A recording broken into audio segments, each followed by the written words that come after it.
తాకట్టులో ఉన్న బంగారాన్ని విడిపించి ఆ రోజు ఆన్లైన్ రేటుకే మేము కొంటాం. Sharma gold company. సార్ నమస్తే సార్ చక్రధర్ గారు. సార్ చక్రధర్ గారు, ఇప్పుడు రెగ్యులర్ ప్లాన్ ద్వారా కానీ మనం ఒక మ్యూచువల్ ఫండ్ డిస్ట్రిబ్యూటర్ ద్వారా మ్యూచువల్ ఫండ్స్లో ఇన్వెస్ట్ చేస్తే మరి ఇన్వెస్టర్ అనే వాళ్ళకి ఎలాంటి బెనిఫిట్స్ ఉంటాయంటారు అడిషనల్గా? యాక్చువల్గా మనం చాలామంది చెప్పేది ఏంటంటే 15 × 1 crore అని చెప్తాం. అంటే ఎవరైతే కనుక 15,000 రూపాయలు ఎస్ఐపి 15% రేట్ ఆఫ్ ఇంట్రెస్ట్తో కనుక 15 years ఇన్వెస్ట్మెంట్ చేస్తే 1 crore వస్తుంది అని చెప్తాం. సో మా అడ్వైజర్స్ అందరూ కూడా అంత గట్టిగా చెప్పినా కూడా ఈ గత 15 సంవత్సరాల నుంచి మేము ఎంతమంది అయితే ప్రాక్టీస్ చేస్తున్నామో ఎంతమంది కంటిన్యూ వస్తున్నారు, చివరి దాకా మాతో ఎంతమంది ట్రావెల్ చేస్తున్నారు అని చూస్తే 50% మంది కూడా లేరు. ఇప్పుడు చూడండి, ఎస్ఐపి చేస్తారు, మొదలు పెడతారు, మొదలు పెట్టిన తర్వాత ఒక సర్టెన్ టైం అయిపోయిన తర్వాత ఒక కార్పస్ అనేది కనిపిస్తుంటుంది వాళ్ళకి. ఒక 5 lakhs 10 lakhs అమౌంట్ కనిపిస్తుంది.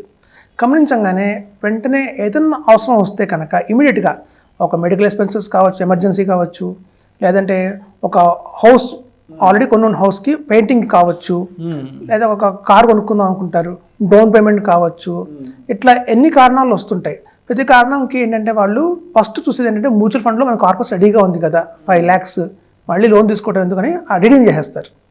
సో అలా రీడింగ్ చేస్తే ఏమవుతుందంటే అక్కడి నుంచి వాళ్ళ గోల్ అనేది మనం ఏదైతే చెప్తామో 15 × 15 1 crore అనేది అవ్వదు. ఎందుకు? డిస్టర్బ్ అయిపోతుంది.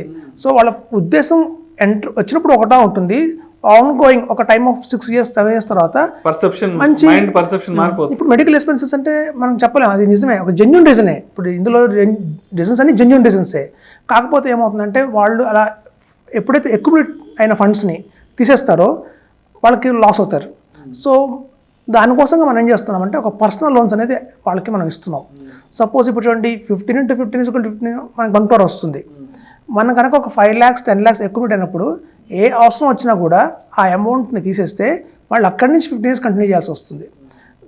మనం మంచి వాల్యూలో కొంటారు. ఇప్పుడు చూడండి, మార్కెట్ చాలా డౌన్లో ఉంటుంది, చాలా టైంలో మంచి యూనిట్స్ వచ్చి ఉంటాయి.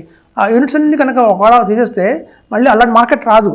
ఇప్పుడు సెన్సెక్స్ 30,000లో కొన్న వాళ్ళు 60,000 వచ్చినాక వెయిట్ చేసి అక్కడ అమ్మేశారు అనుకోండి, మళ్ళీ సెన్సెక్స్ 30,000కి వస్తుందంటే రాదు. సో మనం ఏం చేస్తున్నామంటే వాళ్ళకి ఎటువంటి అవసరాలకి మనం పర్సనల్ లోన్ అనేది ప్రొవైడ్ చేస్తున్నాం. సో ఈ రెగ్యులర్ ప్లాన్స్లో మీకు అడ్వాంటేజ్ ఉంటుంది. అప్పుడు ఏమవుతుందంటే మీరు సపోజ్ మీకు 10 lakhs అక్యుములేట్ అయింది, మీకు సిస్టంలోనే కనిపిస్తుంది మీకు ఎంత లోన్ ఎలిజిబిలిటీ ఉంది అని. 5 lakhs దాకా లోన్ ఎలిజిబిలిటీ ఉంది. సో మీరు ఆప్ట్ చేసుకోవచ్చు ఆటోమేటిక్గా. అక్కడ మీరు కనుక 5 lakhs ఎంటర్ చేస్తే మీకు అక్కడ టెన్యూర్ కనిపిస్తుంది. 6 monthsలో మీరు రీపేమెంట్ చేస్తారా, 12 months 24 months max to max 60 months దాకా మీకు టైం ఉంటుంది. అలా 5 years టెన్యూర్లో మీరు కనుక లోన్ తీసుకుంటే మీకు ఈఎంఐ ఆటోమేటిక్ కనిపిస్తుంది. మీరు తీసుకున్న టెన్యూర్ ప్రకారం అక్కడ ఈఎంఐ మీకు కనిపిస్తుంది. ఆ ఈఎంఐని మీరు కట్టుకోవచ్చు. సో ఒకవేళ కనుక మీకు బర్డెన్ అయింది, సపోజ్ ఇటు ఈఎంఐ కట్టాలి లోన్కి, అటు ఎస్ఐపి రన్ చేయాలి, రెండు ప్యారల్గా చేయాలంటే కష్టం అనుకోండి, కాసేపు ఎస్ఐపిని స్టాప్ చేయండి. అలా ఎస్ఐపిని స్టాప్ చేసినందువల్ల మనకు నష్టం రాదు. ఇన్స్టెడ్ ఆఫ్ 1 crore మనకి 80 lakhs వస్తుంది. అసలు పూర్తిగా పోగొట్టుకోకుండా ఇది నయం కదా. సో మీకు ఇక్కడ లంసంగా అమౌంట్ తీసుకోవచ్చు on loan. At the same time me SIP అనేది కంటిన్యూ చేయండి. మీకు మనకి ప్రాబ్లం లేదంటే కంటిన్యూ చేయండి ఎస్ఐపి, లేదంటే సర్టెన్ 6 monthsకో 1 yearకో పాజ్ చేయండి.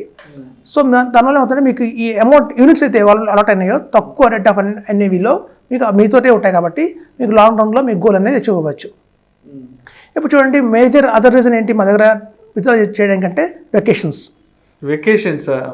ఇప్పుడు చూడండి, మనకి వెకేషన్ వస్తుంది, దసరా వెకేషన్ వస్తుంది, 10 days హాలిడేస్ వస్తాయి. పిల్లలందరూ డాడీ మమ్మల్ని ఎక్కడ తీసుకెళ్ళి ఆన్ సైడ్ తీసుకెళ్ళి అంటారు, లేదా డొమెస్టిక్ కూడా తీసుకెళ్ళమంటారు. ఇప్పుడు ఢిల్లీ కావచ్చు, డొమెస్టిక్ ట్రావెల్ అవ్వచ్చు, ఇంటర్నేషనల్ ట్రావెల్ అవ్వచ్చు. సో ఈ ఆన్ సైట్ అనేటప్పుడు ఏమవుతుందంటే మళ్ళీ అగైన్ అదే మనం అప్పుడాక అక్యుములేటెడ్ మ్యూచువల్ ఫండ్ నుంచి తీసేస్తాం అనుకుంటారు. సో దానికోసం మనం ఏం చేస్తున్నామంటే మనమే ఒక మంచి డెస్టినేషన్ ప్లాన్ వాళ్ళకి డిజైన్ చేసిస్తున్నాం. సపోజ్ చూడండి, ఒక దుబాయ్ ఉంది, మంచి ప్లేస్, ఒక 6 nights 7 days దుబాయ్ ట్రిప్కి వెళ్ళాలనుకున్నా మనం మ్యూచువల్ ఫండ్స్ కనుక మన దగ్గర కార్పస్ ఉంటే వాళ్ళకి అందులో వాళ్ళ బ్యాలెన్స్ చూసి మనం వాళ్ళకి ప్లాన్ ఇవ్వచ్చు. అంటే అప్పుడు అప్రాక్సిమేట్గా ఎంత ఇన్వెస్ట్మెంట్ వరకు ఉండాలి అంటారు ఇలాంటి బెనిఫిట్ తీసుకోవాలి అంటే? ఇప్పుడు మీకు చూడండి, ఆ దుబాయ్ డెస్టినేషన్ కాస్ట్ వచ్చి మీకు 1 lakh 2 lakhs అయింది అనుకోండి, దానికి డబల్ అమౌంట్ ఉంటే సరిపోతుంది. సపోజ్ ఆ డెస్టినేషన్ ఢిల్లీ డెస్టినేషన్ తీసుకున్నారు అనుకోండి, ఢిల్లీకి విత్ ఫ్యామిలీ మొత్తం కలిపి మీకు ఒక 1 lakh అయింది అనుకుందాం, మీకు 2 lakhs దాకా ఉన్నా చాలు, ఎలిజిబుల్. ఓకే, 2-3 lakhs మన ఇన్వెస్ట్మెంట్ అమౌంట్ ఉండాలి అక్కడ. అంతే, 50% మనకి అక్కడ మీకున్న కార్పస్లో 50% దాకా మీరు ఎలిజిబిలిటీ అనమాట. సో మీరు అలా మంచి ప్యాకేజెస్ తీసుకోవడం వల్ల ఏమవుతుంటే అదనంగా క్రెడిట్ కార్డు యూజ్ చేయకుండా ఉంటారు. సింపుల్ ఈఎంఐ ఇతో ఇంట్రెస్ట్ లేకుండా మీరు ఈఎంఐతోనే దీన్ని కంప్లీట్ చేయొచ్చు.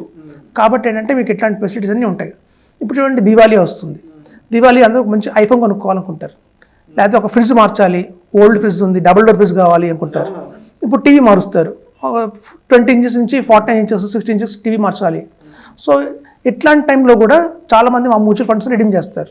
సో అలా చేయకుండా వాటికి కూడా మేము ఈఎంఐ ఆఫర్లో లోన్స్ అనేది ప్రొవైడ్ చేస్తున్నాం.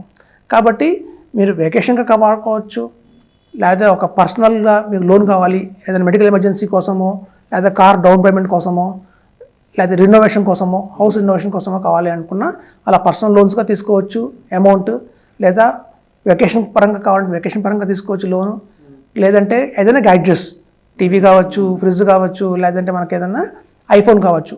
సో ఇట్లాంటి వాటి వల్ల మీకు ఈ రెగ్యులర్ ప్లాన్స్లో వచ్చే అదనంగా బెనిఫిట్ ఏంటంటే మీ గోల్ ఏదైతే ఉందో, మీరు మ్యూచువల్ ఫండ్స్లో ఒక రిటైర్మెంట్ గోల్ కావచ్చు, ఒక చిల్డ్రన్ ఎడ్యుకేషన్ ప్లాన్ కావచ్చు, ఒక చిల్డ్రన్ డాటర్ మ్యారేజ్ కావచ్చు, ఇట్లాంటి లాంగ్ టర్మ్ గోల్స్ ఏవైతే ఉన్నాయో వాటిని డిస్టర్బ్ కాకుండా, రిడీమ్ చేయకుండా, ఇప్పుడు చూడండి లాస్ట్ మనం అనుకున్నాం ఎపిసోడ్లో 8-4-3 ఫార్ములా అనుకున్నాం.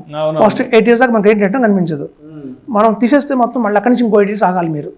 సో అట్లాంటివి కాకుండా, అలాంటివి జరగకుండా మనం ఇలాంటి మంచి మంచి ఆఫర్స్ ఇస్తున్నాం. కాబట్టి మనం మళ్ళీ క్రెడిట్ కార్డ్స్ తీసుకొని, పర్సనల్ లోన్స్ తీసుకొని వాటి కోసం ప్రత్యేకించి మళ్ళీ 24% రేట్ ఆఫ్ ఇంట్రెస్ట్ కట్టాలి. అక్కడ మీరు రేట్ ఆఫ్ ఇంట్రెస్ట్ హ్యూజ్గా ఉంటుంది క్రెడిట్ కార్డులో. సో అట్లాంటి వాటికి వెళ్లకుండా మన దగ్గర కనుక తక్కువ రేట్ ఆఫ్ ఇంట్రెస్ట్తో 9%తోనే మనం లోన్స్ అనేవి ఇస్తున్నాం. కాబట్టి వీటిని ఉపయోగించుకొని వాళ్ళ గోల్ రీచ్ అవుతుంది, ఇలాగా వాళ్ళ ప్లాన్ కూడా సక్సెస్ఫుల్గా కంప్లీట్ చేయొచ్చు. సో 2 రోజులు ఉపయోగపడుతుంది. సో మనం రెగ్యులర్ ప్లాన్స్ ఒక అడిషనల్ బెనిఫిట్ ఉంది కాబట్టి దీన్ని కూడా మీరు ఆలోచించమని చెప్తాను. Thank you so much Chakradhar garu. Regular plan ద్వారా వెళ్తే రిటైల్ ఇన్వెస్టర్స్ అనే వాళ్ళకి ఎటువంటి బెనిఫిట్స్ ఉంటాయనే అంశం గురించి చాలా క్రిస్టల్ క్లియర్గా చాలా మంచి విషయాన్ని తెలియజేశారు. Thank you so much sir. Thank you అండి. ప్రేక్షకులకు విజ్ఞప్తి, ఈ వీడియోలో ప్రస్తావించబడిన అంశాలు కేవలం ప్రేక్షకులకు ఒక అవగాహన కొరకు, ఇన్ఫర్మేషన్ కొరకు, అవేర్నెస్ కొరకు మాత్రమే వీటి గురించి ప్రస్తావించడం అనేది ఇది మా రికమెండేషన్ అయితే కాదు. పెట్టుబడులు పెట్టే ముందు మీ ఫినాన్స్ ప్రొఫెషనల్ని సంప్రదించి మాత్రమే తుది నిర్ణయం తీసుకోగలరని మా మనవి.